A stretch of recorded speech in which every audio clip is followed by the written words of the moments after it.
Okay, now that my banana is officially ruined, I tried to stop and get a banana so that I could eat and then film this, but the consistency, the banana was wrong. Like, you know when it's too hard or too soft? That banana had an actual, like, crunchy bite to it. The downside of buying a banana from a gas station. Anyways, I've been on Instagram all morning talking to them about my public service announcement, so I figured I would bring my public service announcement here to you guys because ever since I learned what manslaughter was, it really changed my perception of the way in which people interact with each other, the way in which people are treated or perceive consequences. So, for example, when I learned that manslaughter versus murder is like, murder is purposeful. Murder is like, I want to do bad to this person and I'm gonna do bad to this person and then they receive a certain punishment. Manslaughter is like, I was driving and I wasn't paying attention and I accidentally killed someone and now I'm gonna get a much lesser consequence. And so in my mind I thought, well, if Sarah gets killed by somebody for murder, that person, if they thought about it, will get a much higher charge. But if Sarah is killed by somebody who does manslaughter, they're gonna get a pat on the back and told, we're sorry that you're stupid. You're not gonna get as much of a punishment as somebody who thought this out. And ever since then, I was like, I cannot have stupid people around me because you might murder me and not even have a consequence for it. Now, that sounds so dramatic. I know, I understand. That's very dramatic, be murdered. But in all reality, like, are we not going to talk about how if you're dumb, then I still get the full punishment of your repercussions, but society will have a lesser severity of punishment put on you because they feel bad for you because you didn't intend to do it. And that taught me that stupid people get let off from passes and stupid people get taught that if they didn't mean to do it, it wasn't really that bad. But Sarah is still murdered.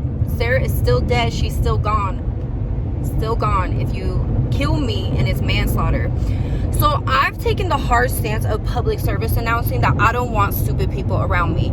As an adult content creator, a lot of my content has to do with procreation and reproduction. And I just generally think for the human race, stupidity shouldn't go into the evolution of our race. I mean, we have enough problems with racism and stupidity, with war and stupidity. We have enough capitalism and stupidity. We got enough stupidity going on. People are killing the planet for fake dollars. So we have enough stupidity going on. I just think that we don't need to bring that on into the next generation of human beings, the evolution of people. So it's been my public service announcement as a person who creates content that has to do with procreation, to heavily tell people to analyze who they are procreating with and to keep stupid people away from them and away from their procreation, because it ain't good and you might get murdered and that person might not even get in trouble for it. Like, real talk, that's the worst of the worst. But there's lesser stuff that can happen with stupid people around you. And it made me think about the other day I was on this app, a voice app called Clubhouse, where people can just chit chat and talk about different topics that a moderator has put up for today. And one of the topics was, why do people not want a broke man? And I kindly explained to them, it's not that people have a problem, in my opinion, that people have a problem with a broke man. In my opinion, people have a problem with men who don't have money because they're not submissive. So a man will not be able to provide for himself or anyone else, but still have all these thoughts and opinions and ideas of what should be going on or what people should be doing. It's the brokest people in the world who always want shit to do. And it's like, I don't think that anyone has a problem with broke men, because if people don't have a problem with broke women, then there has to be value in person. It cannot be value in the amount of money they have. So if someone will take an 18, 19, 20-year-old girl who's a college student and say, oh, I'm willing to pay for her life as long as she listens to me, I'm willing to whatever. I don't know what situations get taken up where women's lives are paid for, but there was some assumption that men's lives wouldn't be paid for. And I'm like, yes, because you don't get to be taken care of. You don't get to be broke, because there's no such thing as broke. There's dead or taken care of. Because if you don't have money, then your resources have to be coming from somewhere. Your living has to be coming from somewhere. So it's like, I'm sitting here trying to explain to them, like, I think if men were more submissive, especially broke men, were like, nah, I'll listen to anything, I'll do whatever you tell me to do, I just want to be cared for, and they were literally like, hey, I don't have ideas of things I want to do, I just want to sit here and be taken care of.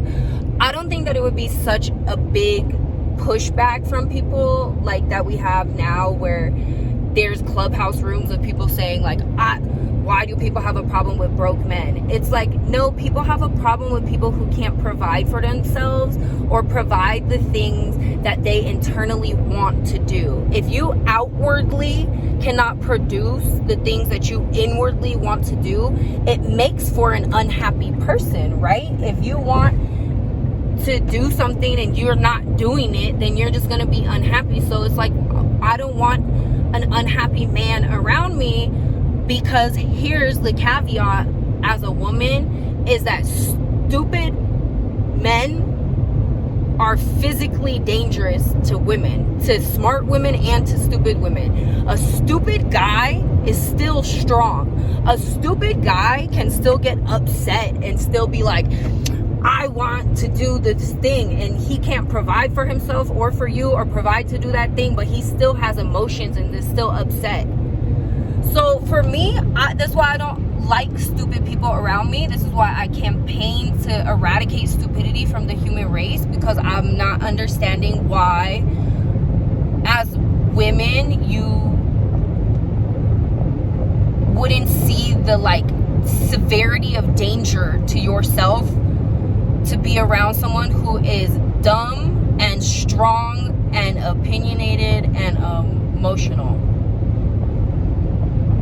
I don't want that. I'll take stupid girls all the time, because at least stupid girls are nice. Like, I've never met a dumb girl who's mean, because normally, again, that will lead you to dying. If you don't have resources and no one else is providing those resources for you.